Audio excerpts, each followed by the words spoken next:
It's a gorgeous space, and I don't know, Ananda, if you have anything about how you achieved getting this space in your talk today. Okay, so I'm going to let you say your story, okay? Because it's a great story and fits into Unity stuff so well. So we're delighted to have you. But as you can see, there's a house, several acres behind us is water and trees and birds. And as I mentioned in the beginning, lots of animals and wildlife, beautiful trails here. It's a lovely spot. And Nihal was connected with the center and connected with Unity. He got us all connected together. So we have been out here several times in the Unity Kitchener group to do some special events with the center, which has been awesome, and use their lovely outdoor spaces to have a picnic. And it's been really, really lovely. So thank you so much again for your center, because it's a beautiful place to be able to meet. And we're delighted to be able to do so. Thank you. I'll introduce our speaker now. Our speaker is the Venerable Kalubowila Ananda Thero. Here is his quick bio that was in our newsletter this week. Ananda transitioned from a successful career in chemical engineering and entrepreneurship to become a Buddhist monk in 2018. He explored meditation and philosophy under the guidance of various Buddhist monks and Vedic scholars. Currently, he serves as the resident monk and director of the Waterloo Wellington Buddhist Monastery. And he offers Buddhist discourse and meditation to promote mindfulness and spiritual growth. It's my honor and privilege to invite you up to the microphone and camera. Thank you so much for being here.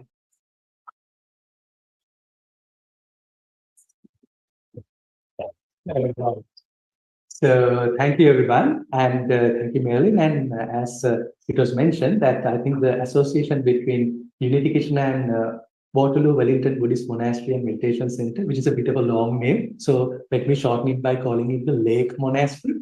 It goes on even before it was a lake, I think, right? We were at a different location, and there was a previous abbot. He connected Unity with the Lake Monastery, and it's been wonderful. And I'm very happy to host this space for spiritual activities. We have numerous spiritual activities, and in fact, I start meeting Cheryl more often with the interfaith work I do with Interfaith Grand River. So it's been the same community, wonderful community, and there are so many nice volunteer organizations who are doing the same thing and promoting this solidarity and unity. So thank you again, and I'm very glad to see that there's a hybrid of Ottawa community, which is really nice.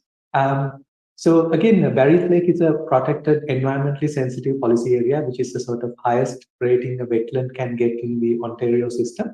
So it has beavers, deers, 187 documented bird species, from sandhill cranes who are migrating to all sorts of tundra swans, which are really big, 8 feet wingspan. So a lot of animals you will notice. So I think I have about 20 minutes to go on. Okay, just remind me of the time. So I think the topic for today is the distinction between spirituality and religion or dogma.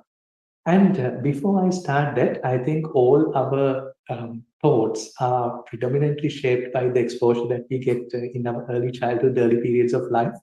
So let me start about saying my background. Usually it's the custom for the monks to become ordained at a very quite young age, like age 10, 13, 12. But I became a monk when I was 35. So I was absolutely an opposite of a monk in my previous life, completely different. But my education, I was born to a Buddhist family, and I come from Sri Lanka as well. I don't know, was it a coincidence or is it because of me, the Sri Lanka song of played? I come from Sri Lanka. And when I was growing up, I was born to a Buddhist family, but I had Catholic education, Christian education. So I went to this wonderful college called St. John Bosco, which is very colonial style, you know, old buildings, and went for the morning prayers every day. So very Catholic education. And then this was around the first 5 years of my life, 5 years of my schooling. I had a wonderful teacher who was a Muslim. And because my mom was pregnant with my younger brother, she used to take me home and keep her at her place, babysit for some time, and then send me home after a little while. So then I got exposed to Buddhism at home, Christianity and Catholicism at school, and Islam at my teacher's house during the Ramadan period. During all those, she was teaching me Quran. So I knew the Abrahamic religions, I knew Buddhism.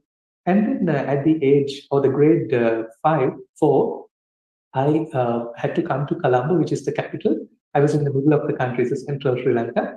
So I had to come to the city, the capital city, and my aunt, whom I stayed at, my aunt's husband was the secretary of the Communist Party. So then I got exposed to Marx and Engels, which is very different. And then I remember reading the books of Engels and Marx, which had 44 or 43 volumes, where they discuss about the rising of industrialization and Bertrand Russell, Friedrich Nietzsche, separating the secular states and all that, and communism. So by that age, I was pretty sure that there's a lot of ideologies in the world, and I did not find myself in any of those to be called or put a label saying I am that. So by that age, I was very agnostic by the grade 5. And since then, I sort of called myself, when Facebook started, in fact, you could tell what religious belief you have. There was no option for agnosticism. The only option was atheistic. So I kept it as atheist, but it was really agnostic and a sort of skeptic view. The fundamental reason being I was exposed to all the religions. And I sort of knew the Bible story, I knew the story of the Buddhism, Jataka stories. So then it went on. And my life was not about being affiliated religiously, but then I was doing so many other things. I started off in engineering, I worked in oil and gas, then I went into marketing and then starting a few businesses. And then I got into social entrepreneurship. I started a movement called Skill to Work, where we started helping young kids transition from school to work. So it's called Skill to Work and all that. Now, while all that is happening, unknowingly, I was very spiritual. Now, if I tell you my spiritual activities I did, a normal religious person would say, well, that is far from religion. So I used to dance ballroom back in the day. Now, you might think ballroom is just a dance, but it's very meditational. That 4 minutes of waltz or quick step, you are just in the flow, completely disconnected from everything else, and you are very meditative. And my other hobby was camping. I had a tent ready, a jeep to go to the wildlife every month or so. So when I go there and then sit with one friend or sometimes all by myself, it's pretty much a silent meditation retreat in a jungle. And I did not know that. And then the last thing I did was surfing on the different beaches in Bali, Indonesia, in Sri Lanka, in the Philippines. So when you do that, you find that surfing is also something that really keep you in the moment, in the flow state, and you're completely disconnected from all that. So I then understood that religion and spirituality are very two different things. And then I'm going to tell you a little more, starting from the differences. So when I wanted to become more spiritual in my life, I found Buddhism perfect because there are two versions of Buddhism. One version is very non-dogmatic, which is based on self-actualization and finding out who you are. Whereas we have the other version, which is very religious. So I will ask Debbie to go on to our first slide. I wanted to explain a little on the differences, or rather the difference between a religion and spirituality. But then first, let's try to understand what is a religion and what's the need of a religion. So if Debbie could just click, click, click until we have the last part. That's it. Okay. So let me start with this is called a stupa. It's a Buddhist structure. If you go to Thailand, Cambodia, Sri Lanka, you will find these structures everywhere. It's a beautiful structure, quite tall also, like a pyramid, but circular in shape. But I could have taken a pyramid to explain. You have Maslow's pyramid of hierarchy and all that. The point is, when people associate a religion, a lot of people associate the cultural element of the religion, which is different from one geography to the other geography. For example, I've been to Philippines many times. So the Roman Catholicism in Italy or Europe is very much different to the Catholicism which is in the Philippines. It's predominantly a Catholic country, 85% Roman Catholics, but the Catholicism takes the shape of that country. And the Buddhism in Sri Lanka is very different to Buddhism in China, for example. So the rituals we do are also very different. So this is Lake Monastery. 2 kilometers down here in Blair Road, we have a Lao temple. The rituals we do at the Lava temple are different to the rituals which are done at this monastery. So I often find that there's a huge cultural layer which is associated with any religion. So it might look very different, with different colors, different shapes, different symbolism in that. However, in any religion or within any denominations of a religion, you find that there exists a therapeutic layer where people come to the temple when their temple, church, synagogue, mosque, when there's something wrong in your life, when you are going through a hard time, when you need some solace and peace, you come to a temple, mosque, prayer, and be in some meditation prayer, or even talk to a monk, talk to a father. And then find that therapy, the therapeutic solace. So I find it's more closer in the denominations or within religions than the cultural layer. The cultural layer might look very different, but when it comes to therapy, it takes the same form. But then further up you go, which is the philosophical layer. I'll take Buddhism, for example. There's the Theravada tradition of Buddhism where I belong to. So the monks wear this type of a robe. Then there's Mahayana tradition. You will find Dalai Lama of the Tibetan Mahayana tradition. And there's Vajrayana tradition, so many denominations of Buddhism. But the philosophical Buddhism gets much closer. And then apart from that, now philosophy can be just academic exercise and armchair philosophy, or even something further than that based on self-actualization. So where the self-actualization is, the Buddhahood or the enlightenment has to be same for all these denominations. So it sort of converges into one point. And I say that even if we take Abrahamic religions, for example, Islam, Judaism, and Christianity might look very different in the cultural layer, very different culturally. But therapeutically, they get closer. Philosophically, they even get closer. In fact, you find that they're stemming from the father Abraham. So you find that same thing within any religion. And now, why the distinction between these two is when Buddha was born 2,500 years ago. Let me get to the next slide as well, Devi. I will tell you a bit of history of Oriental philosophies. Again, Debbie, if you can click until you reach the last one. That's it. Okay.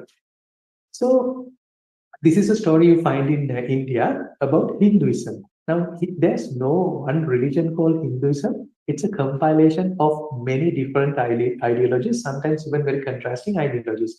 But the common belief is that a long time ago, we don't know when, there's no archaeological or historical evidence of that.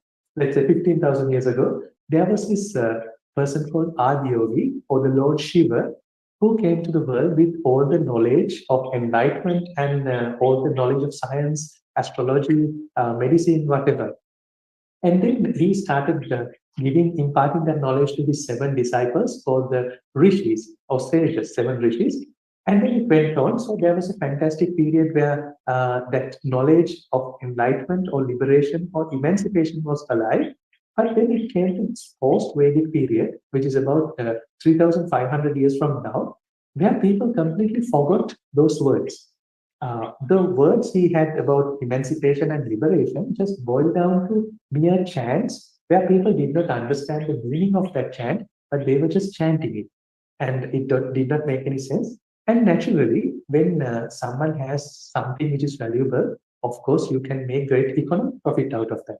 So then came a set of priests in the old world. They started selling this product to people. People have a need, they are heartbroken, they have issues, or they want to gain more power. Let's say that there's a king who wanted to become a bigger king, gain more political power and capture the entire world. There's a particular ritual you could do. And if you do that, you might become the biggest king of the world. And it, of course, comes at a cost. There's a business model in that, and then you can sell it. So then it boiled down to just a very transactional sort of a thing. There was no spirituality in it. It just people come with the money, and then you get your product. And I find this cycle all over in all religions, period. Absolutely, there's no religion which is free of that. Maybe except Sikhism, because Sikhism, Baha'i faith, they're quite new in the world. I even, in fact, asked some of my Sikh friends and Baha'i friends, because they are just in the first 500, 300, 200 years of their evolving. They're still quite not there. But we find all the other religions in the world that going through this phase where the priest or the people who are attached that establishment makes it a more money-making business rather than a place of worship, faith, or spirituality. Not the founder. Founder's intentions were very pure, but then when it goes through 1,000 years of change, it is very usual. And I find it all the time, like if you want to go to heaven, you have to give $100. But if you give $1,000, you can get a better spot in heaven, sort of a thing. You can see that everywhere. So then, during this period, 3,500 years ago, after the post-Vedic period, there came this set of people who said, this is not spirituality. This is not what the old Adi Yogi or the old sages taught us. They taught us they must have told us something quite different, which is different to what is being practiced right now. So let us take this moment. We are going to go out, leave our usual daily activities, and commit full time as ascetic, monastic people. And then we are going to go in search of these words of wisdom and these old ancient practices. So that's the beginning of this tradition. The robe I'm wearing is coming from that tradition. It even predates Buddhism. So these ascetics were called the Upanishads. So the Upanishads were some of the first ascetics who broke out of that religious model and then went in search of what is emancipation, what does it mean to be alive, what is death, what is love, what is compassion. So they went on seeking on those self-actualization questions. Now, when that happened, of course, there was a lot of some people who were leading the religious establishments. They did not like it naturally, like how they crucified Jesus, like how they initially reacted against Prophet Muhammad.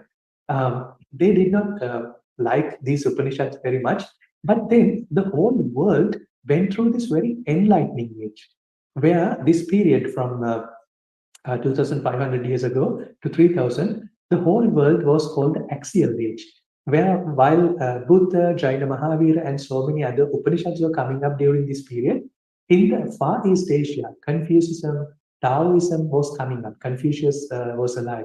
And then on the far west, there was Plato, Aristotle, Socrates coming up. So the whole world sort of went through a Renaissance period, like the Renaissance point version 1 at that age.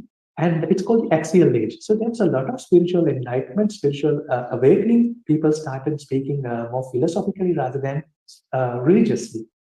Now let me get to the second part. Maybe we can get rid of the slides now, Debbie. And that's all the slides I have.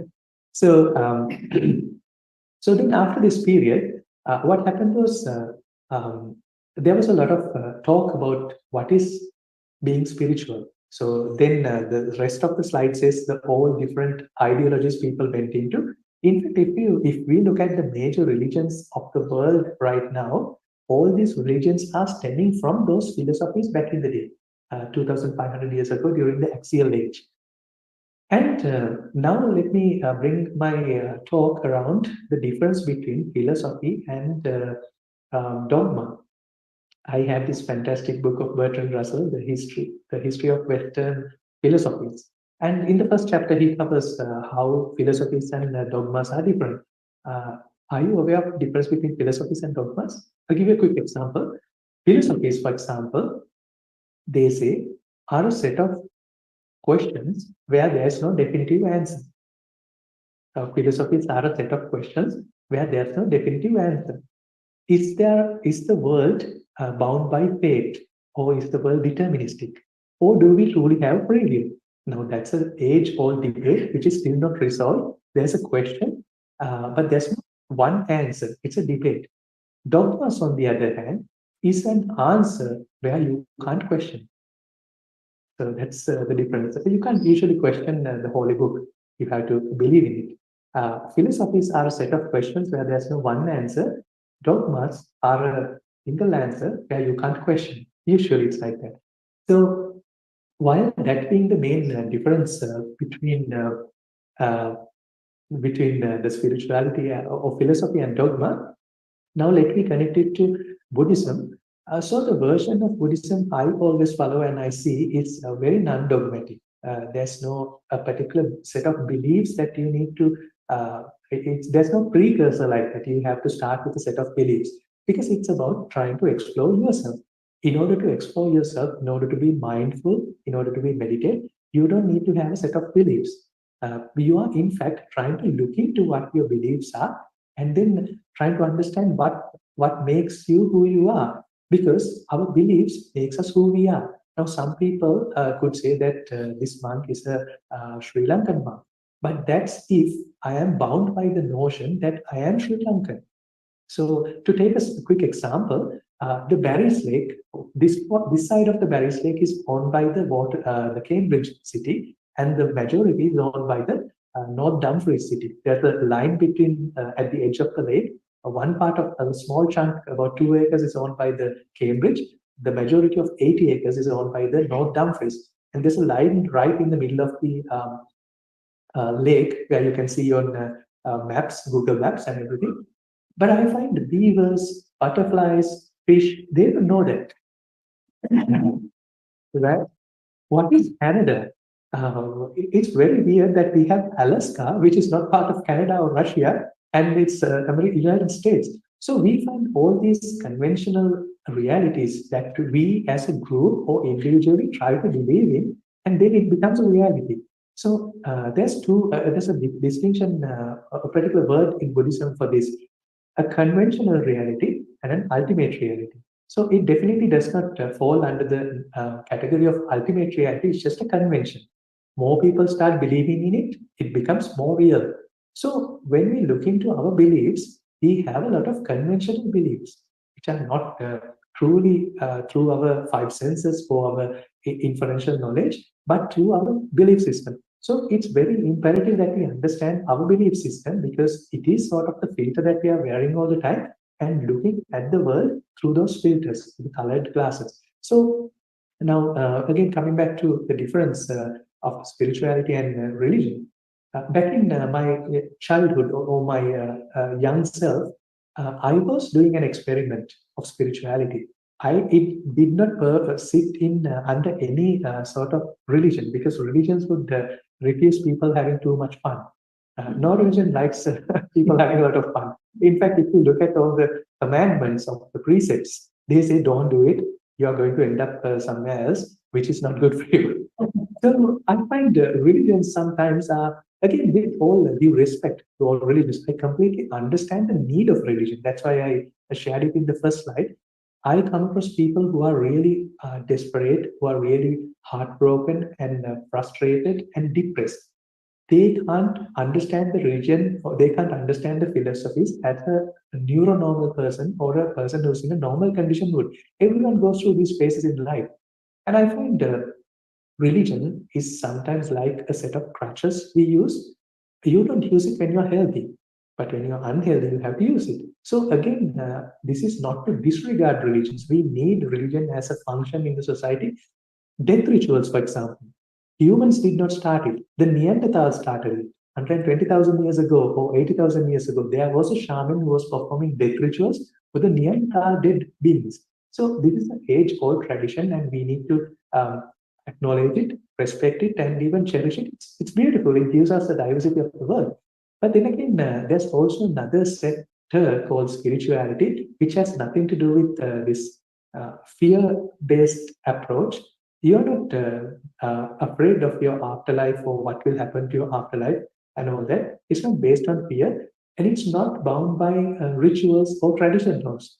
You have your freedom to go to a library, like we saw the Unity Library on the YouTube. You can go there, pick any meditation you like, and then practice that meditation. But often you find in religions, you can't do that. You have to stick to the particular religion.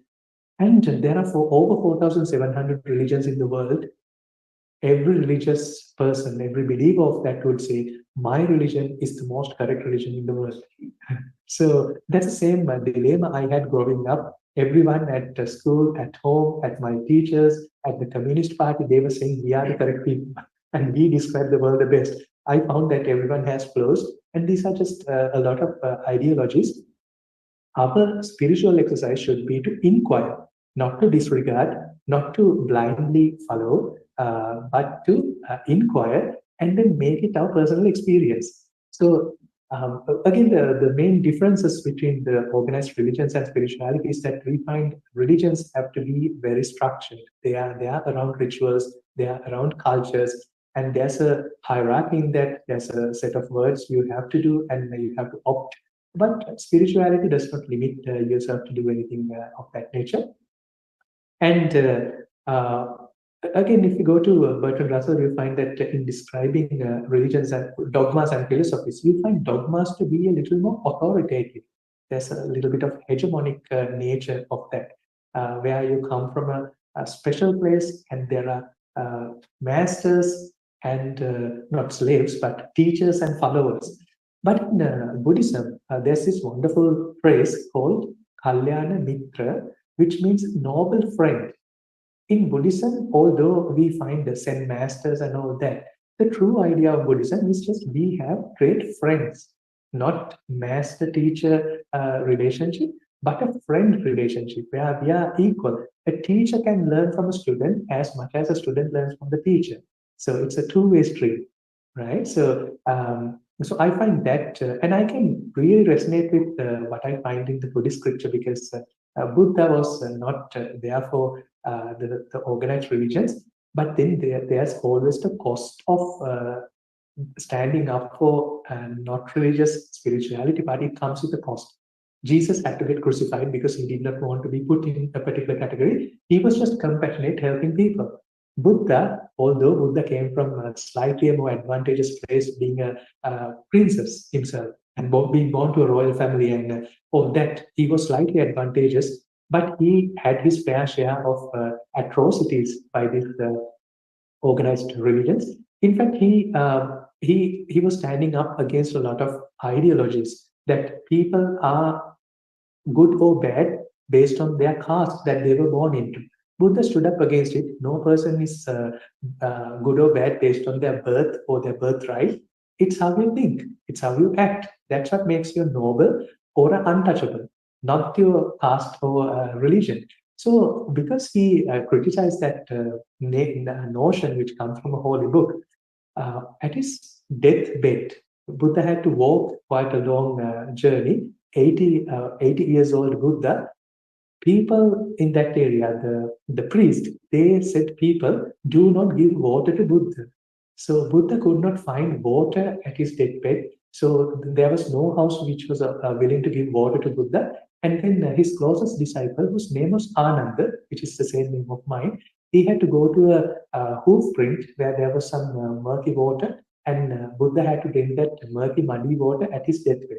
And that's the cost that any spiritual leader has to undergo for criticizing, saying bad things about religion. But then the world has changed a lot. There's a lot of connectivity. People from Ottawa, from far end of the world can be linked now.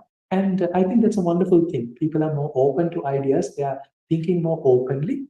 And in that note, I would conclude. If you don't have, if you have questions, please ask me the questions. But the basic difference again between religion and spirituality. Spirituality is of more personal nature. You are trying to figure out where do you fit in the world, what is your true beliefs, who am I really? Because we learn so many things about what the world is, we don't learn about who we are. There's no teaching about who we are. In fact, to learn about who we are, we don't need the help of the others. We need the help mostly our mindfulness. How aware are we to our conscious experience? That's what we mostly need. Of course, we need positive feedback or negative, positive, constructive criticism from the others as well. That's very much needed. But it's mostly to do with us. Religions, on the other hand, it's more fixated on an external power. It could be karma, it could be a higher power, it could be something which is more external to you. Spirituality tends to be more a personal journey.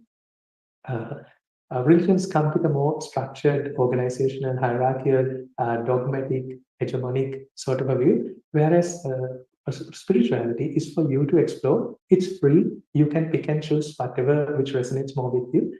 And then I will conclude this by saying again that the true Buddhist way of achieving emancipation or enlightenment is through your own personal experience. So there's this Zen quote saying, if we are becoming spiritual, when the student is ready, the master will appear. I don't know if you have heard it. When the student is ready, the teacher will appear.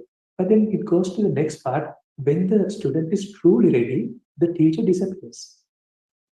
Because you are your own teacher. Your own emancipation has to come through your own enlightening. It is not someone else's enlightenment. It's your personal spirituality. And in fact, the word spirituality has to do something with spirit or the essence, which also has a synonym with self. So the exploration of self is called the spirituality. Exploration about the beliefs of other people, our forefathers, our previous generations is called religion. Again, with all due respect to all religions, this is what I see the distinction between the spirituality and religion. And I stand for spirituality always. So that's about the distinctions briefly. Yeah.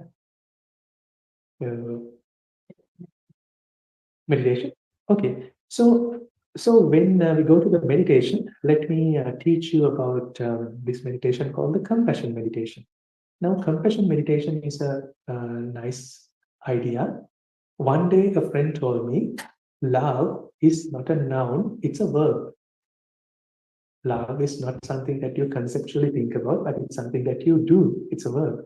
Compassion is also not a conceptual philosophical idea that we think about. It's something we really have to do right now, right? So this I will explain to you during the meditation. So let's close our eyes if you are comfortable, relax, and then sit comfortably.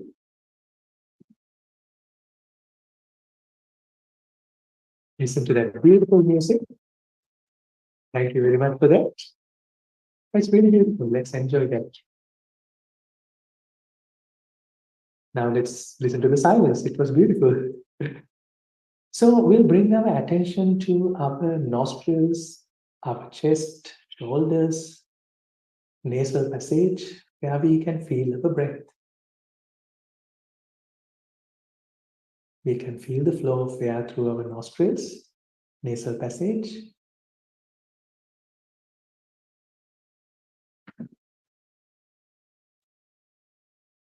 Let's bring our attention to this very subtle movement in our abdomen as we inhale and exhale. Relax your abdomen as we inhale. And let's try to gently, comfortably squeeze out that air as we exhale. And let's exhale from our diaphragms, not from our nose. Let's take a deep breath in. Completely and slowly empty our breath. Make sure to completely empty our breath. Deep breath in again.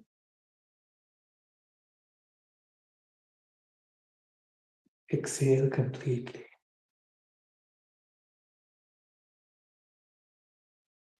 I'm going to bring your attention to this idea. This is coming from Pali language. The Buddhist scripture is written in Pali language. Aham avero homi. Right now, this moment, not for a permanent period, momentarily, for right now, like I completely emptied my breath, I'm going to completely empty my mind of any anger, any resentment, grudge, animosity, hatred I harbor inside me. From these heaviest feelings of anger, ill will, to the slightest feelings of dislikeness, irritation, annoyance, I'm going to empty my mind of any of those thoughts I have towards any person, any being, any situation right now at this moment. Aham avero homi. My mind is completely empty and free of anger, hatred, animosity, and dislikeness.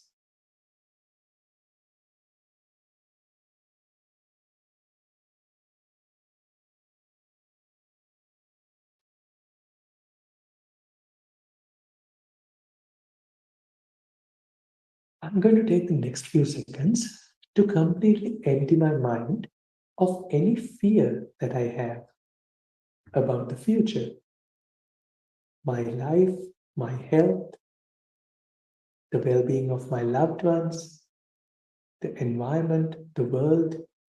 Only for a fraction of a second, I'm going to let go of any fear, any anxiety about the future right now, only for this moment. Abhya pacho homi. Right now, for this moment, my mind is completely free of fear.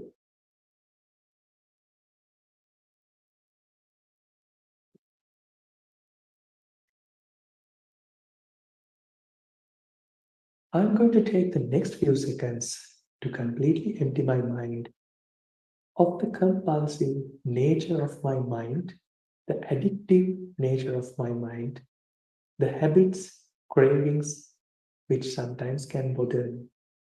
My mind, only for this fraction of a second, is completely empty of compulsion, of craving, and addiction. Anigo homi.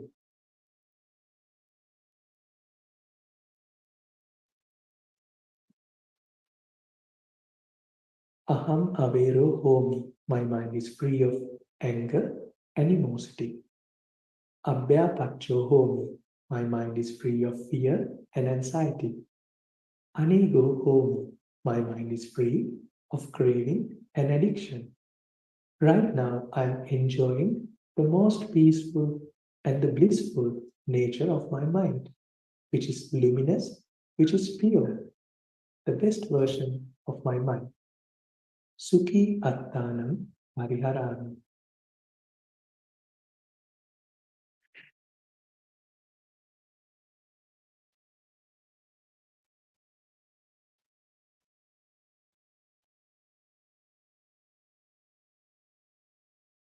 Let's join our palms together in front of our hearts. And let's take this moment to wish all the beings to my right, to my left, in front of me, behind me, on the Zoom, in this room, in this city, in this country, in this continent, in this world, in this universe, in this realm, in all realms, in all dimensions. May all the beings, may their minds be free of anger, may their minds be free of fear, may their minds be free of compulsion. May they truly experience the blissful nature of their mind. Sabbe satta bhavantu sukhitatta. Let's end our meditation by saying sadhu 3 times. Sadhu, sadhu, sadhu. You may slowly open your eyes.